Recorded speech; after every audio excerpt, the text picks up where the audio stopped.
Nah, lihat sendiri kan guys, itu kotor banget sampai ketutup. Ya Allah, kasihan sekali anakku.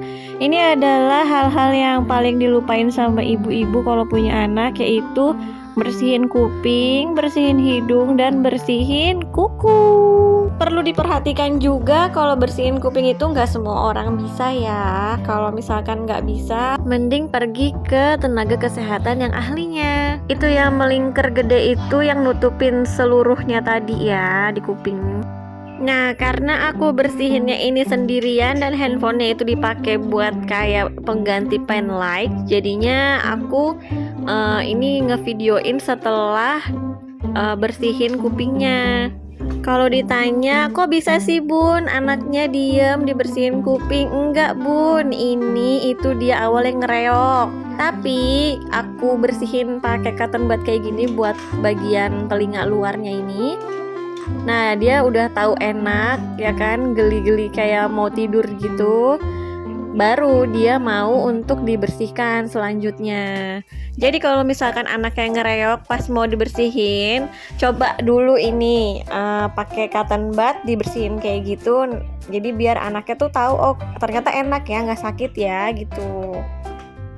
Jadi cotton budnya itu biasanya aku olesin dulu pakai minyak kayu putih atau minyak telon atau baby oil biar bisa mengangkat kotoran-kotoran yang membandel.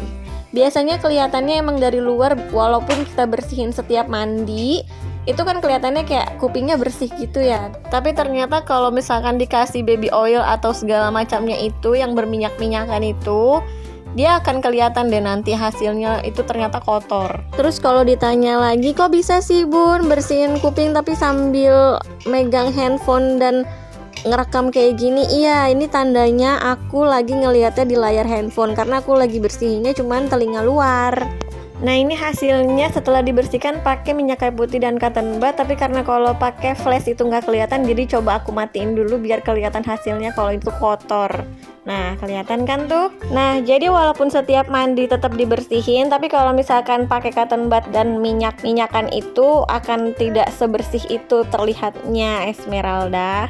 Terus yang perlu diperhatikan kalau ngebersihin pakai cotton bud ini hanya bagian telinga luar ya. Kalaupun saya masukin ke dalam lubang itu, ke dalam bolongannya itu hanya di bagian luar karena abis dibersihin pakai sendoknya si yang telinga itu pasti kan ada serbuk-serbuk kecil gitu dan itu susah kalau misalkan pakai sendok. Jadi lebih enak diambilnya pakai cotton bud. Nah, ini cara ngebersihin bagian lubang telinganya pakai cotton bud. Kelihatan kan tuh ada serbuk-serbuk bekas pakai sendok itu. Jadi sebatas luarnya aja yang pakai cotton budnya ya.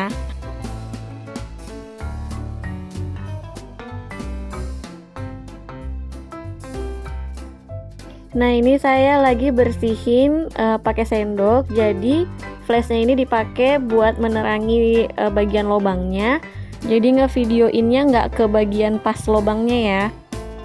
Fokus lihat ke gerakan tangan saya yang tetap perlahan dan hati-hati ya kalau misalkan pakai sendok ini.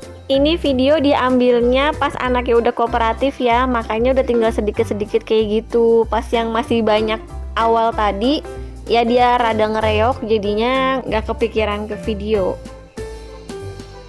Nah, ini bisa dilihat anaknya udah percaya sama kita kalau dibersihin kupingnya itu nggak sakit dan enak, jadi ya senyaman itu. Nah, ini bagian telinga kirinya udah kelihatan bersih ya di bagian lubangnya itu.